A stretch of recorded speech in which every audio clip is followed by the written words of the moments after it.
Good morning, good afternoon, good evening, everyone. I'm Adam Calloway with Dow, here to talk about our project Alpha Dow, which is looking at deep reinforcement learning for industrial production scheduling.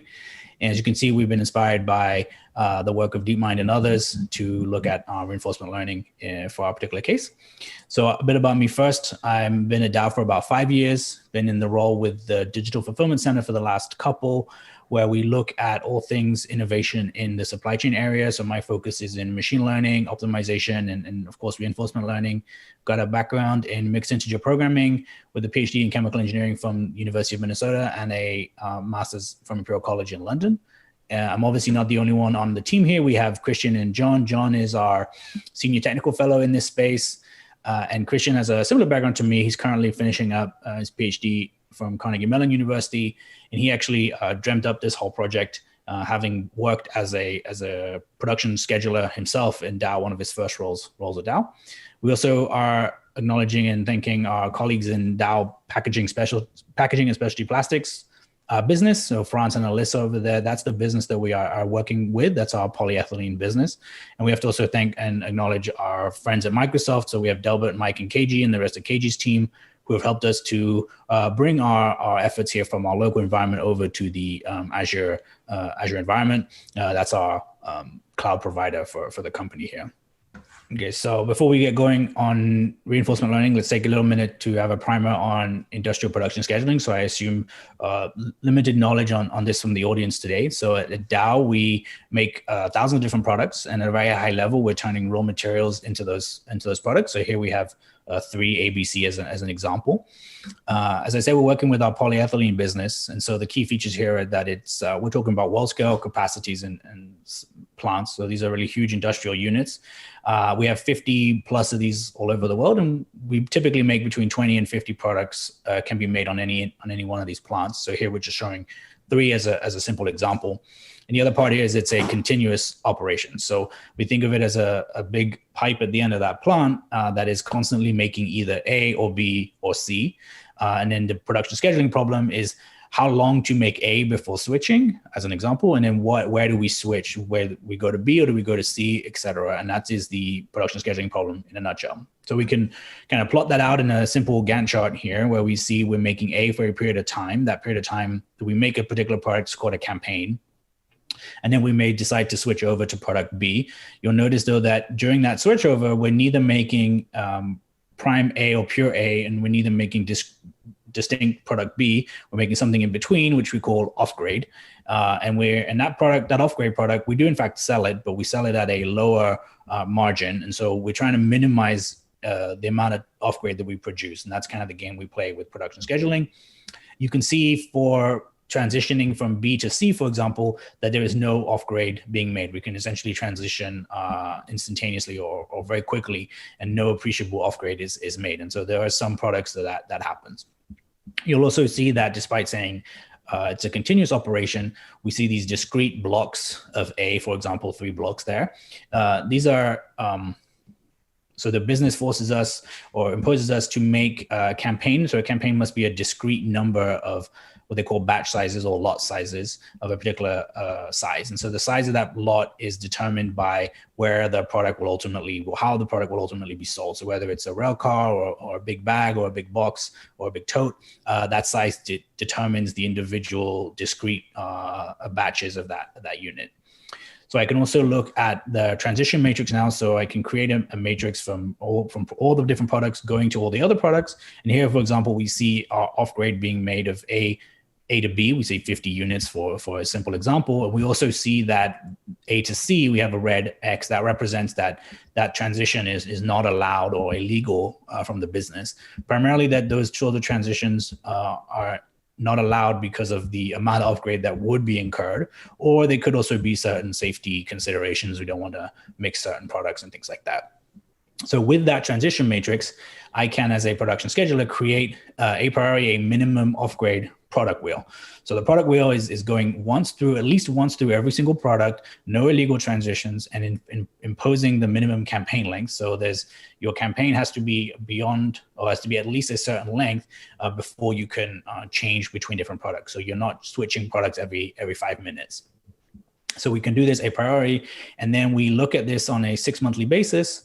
Every 6 months, we'll look at the demand that we expect to see in the next 6 months and we'll take the average of that, and we can kind of unroll that product wheel into a product sequence over time, and we can plot a projected inventory level over time, and we can look at our cycle length. So that's how long it takes to go all the way around that product wheel.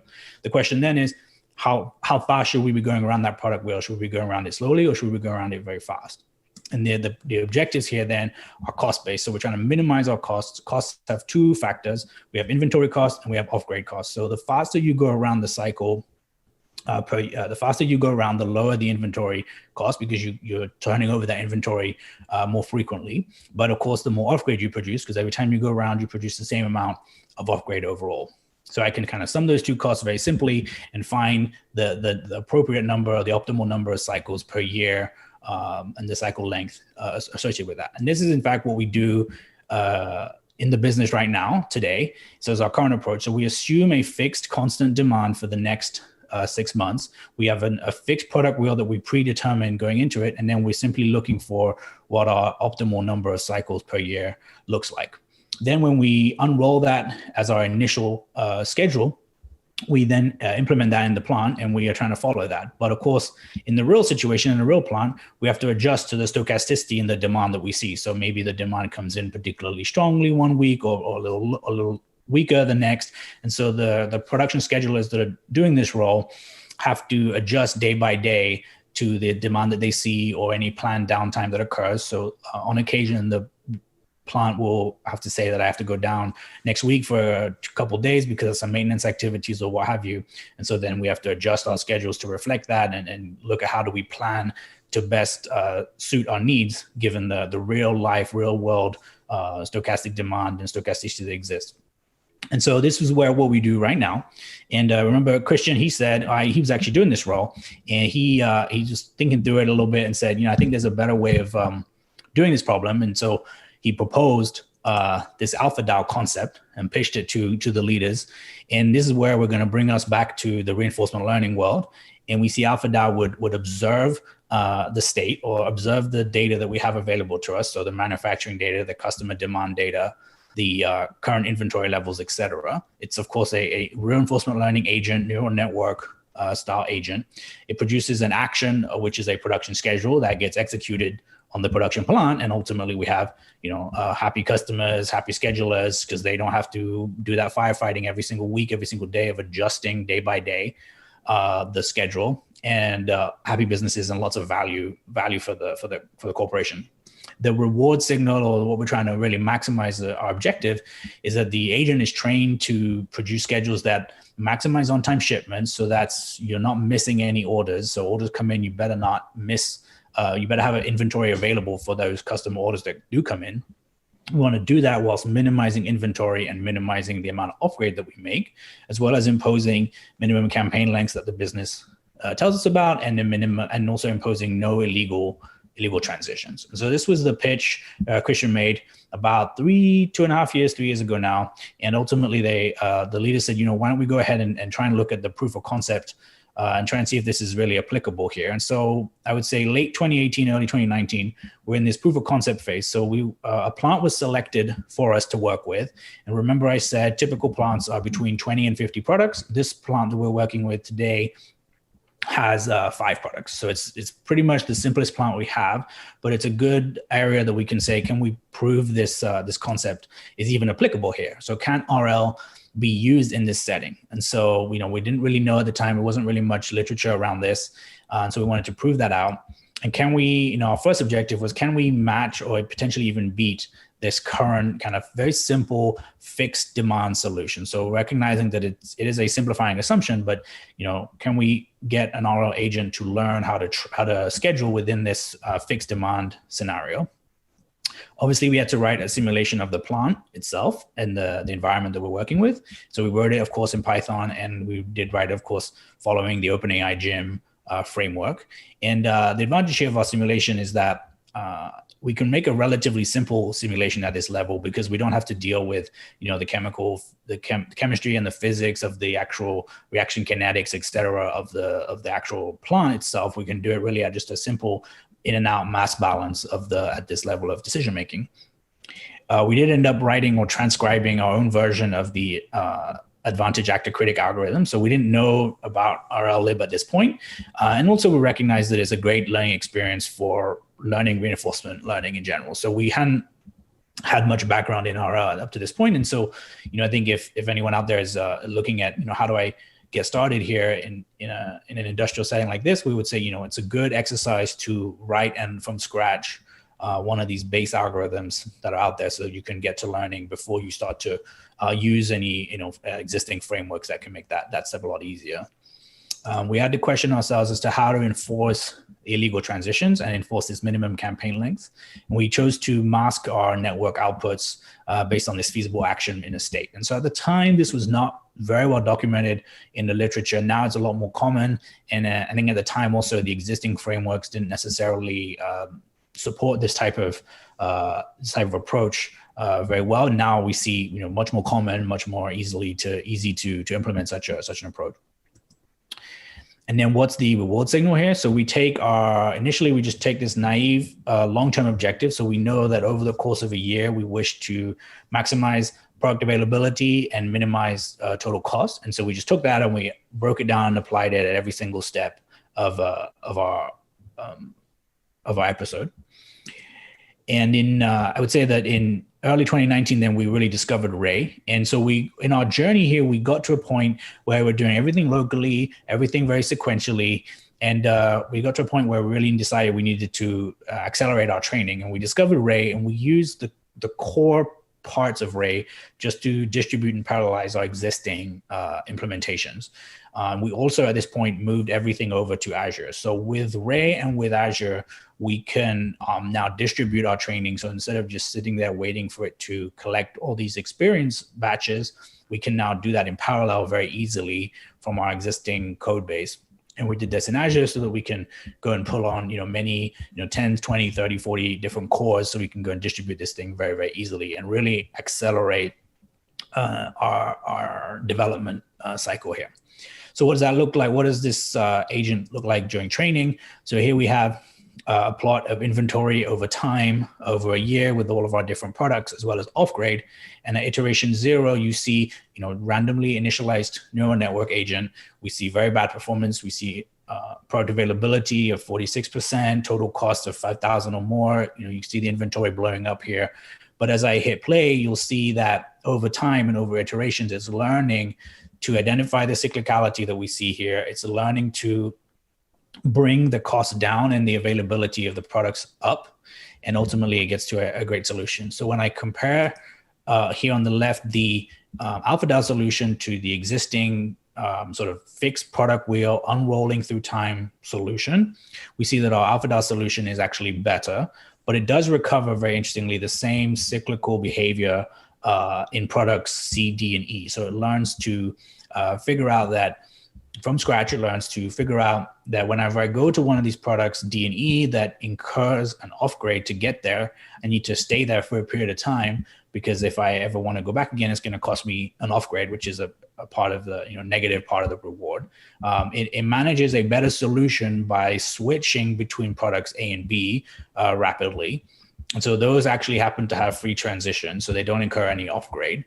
And they also happen to have the highest demand. So generally in the solution on the right, if a product has a high demand, it will have a high inventory. And so in this case, AlphaDAO, the solution, the RL, was able to figure out that and understand how to exploit the free transition to lower overall inventory and make a better solution. But remember here, this is a very kind of simplifying assumption of fixed constant demand, no stochasticity, nothing like that. So the next step is to add that stochasticity back in. So we can go into working at DAO. We have a lot of historical data, and we can go into that historical data and we can create a sort of conditional sampling algorithm, fairly straightforward, that just allows us to, every time we initialize an environment, we can sample a historically relevant that matches sort of the seasonality that we see in our historical data for weekly demands. We end up also moving from packaged to bulk, or rather from bulk to packaged products. So we extended, so it turns out that these products A through E can actually be packed out in 3 different ways. So you end up including that now into sort of our environment and in our simulation.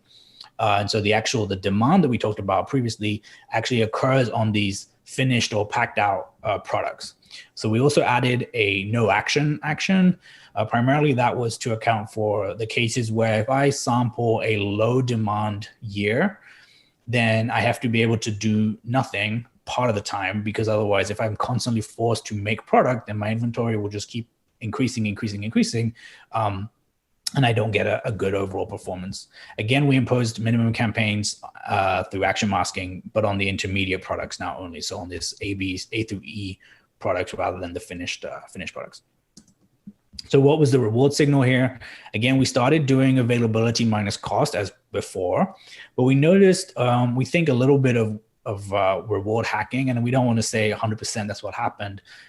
We think that because of the different step lengths that can occur, so not every single action has the same duration in the environment, and the no action is significantly shorter. We think that the agent was sort of like running a lot of steps to accumulate more reward artificially, and wasn't really learning how to maximize the overall objective that we were trying to aim for. And at the same time, we're also learning about and discovering population-based training that comes to the rescue here. And we see Ray Chun coming through. We are inspired by the DeepMind's Capture the Flag work, which we reference here, where, very similarly to that paper, we understand what our overall objective should be, which is over the course of the year, you maximize availability and you minimize cost. But what does that look like step by step? We weren't 100%. How do we really break that down into a step-by-step reward? We weren't sure. We certainly knew what the features of that reward probably look like. And so we used the approach described in the paper here to meta learn those reward parameters. And again, with Ray Chun, et cetera, and putting this on Azure, we can now distribute and parallelize this effort so that we can accelerate, again, our development of this work. So what does that look like in training results? So nothing special, particularly here. We see availability on the left and cost on the right. Availability is learned pretty quickly, which sort of makes sense. It's easy to just make a bunch of stuff so that you don't miss any orders. But then cost, bringing that cost under control maybe takes a little longer to learn. We can take this trained agent now after we've done all these iterations, and what we do is we sort of run it in a Monte Carlo style run, where we just subject it to many different samples from the stochastic demand sampling algorithm that we have. And that is what's represented by the dots. So here we have a scatter plot.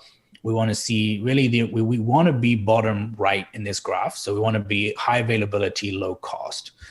We color coded the dots here with respect to total demand, and we see a very slight correlation with the higher the demand, the lower the cost, which makes sense, because if you have a lot of demand, then you never really have opportunity to accumulate any real inventory, because you're constantly selling it, constantly turning it over. So you end up with a lower overall cost. But we see pretty good tight cluster here. Certainly the distributions are better than the business has experienced up to this point.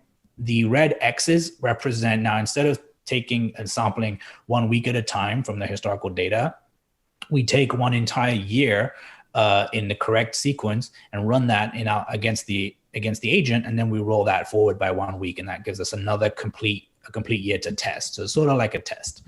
We see a little bit of we see pretty good overlap, but we see a little bit of I would say outliers bottom left, and we believe that's primarily driven by the fact that when you pull an entire year, you may have extended periods of time, a week, several weeks in a row, that have low demand or some unusual situation that the agent hasn't seen before in just the simple week by week sampling. And so then it doesn't quite know 100% how to perform there. And so we see this slight outliers bottom left. But we showed this to the business. They were very happy with this performance, and we're really now moving on to the deployment of this agent. And so the deployment story so far is, real world delays outside of a lot of folks' control. So we see there's I think this is the messages, things work really well in simulation world, and it's easy to run the plant, many times.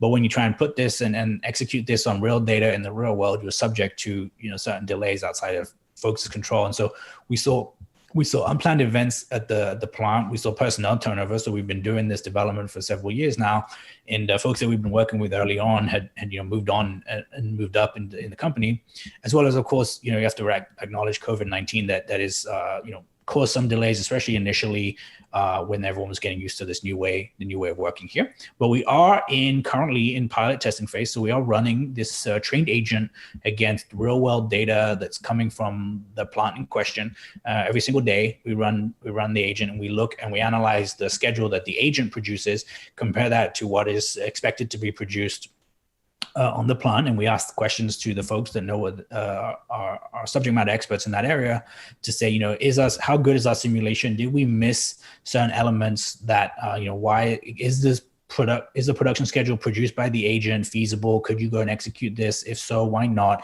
A lot of, iteration around improving that simulation. What did we miss? What do we need to adjust in our training? Maybe we have to retrain the agent, etc.